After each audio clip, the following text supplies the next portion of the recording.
Bwana mimi nataka tufanye challenge moja hivi. Mpigie mtu yoyote aliyopo kwenye simu yako sasa hivi. Kuna 10,000 hapa, mwambie I love you. Akishakwambia tu I love you too na kuachia shilingi 10,000 hapa.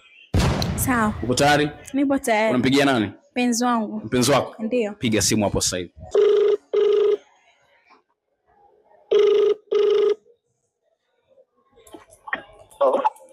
Hello babe, mambo? Kwa mambo. Safi. I love you baby. What? I love you baby. Kuna nini? I love you baby. Najua kuna nini? Hamna kitu. I love you. Uko wapi kwanza? Nipo ofisini. Uko ofisini? Ndio. Kuna kitu gani? Hamna kitu. I love you baby. Mbona ghafla ume? Yes. Kwanza kuna ndio kitu ambacho sio kawaida yako. Yaani shida ni Hamna shida. I love you baby.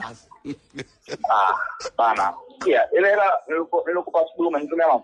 Nimemtumia ila I love you. Ndio.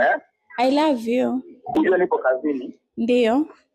Nimekupokea simu yako kwa sababu nakuheshimu. Sasa ambapo unaanza kuzunguka unanishangaza, sielewi kuna nini yani, na sio kawaida yako.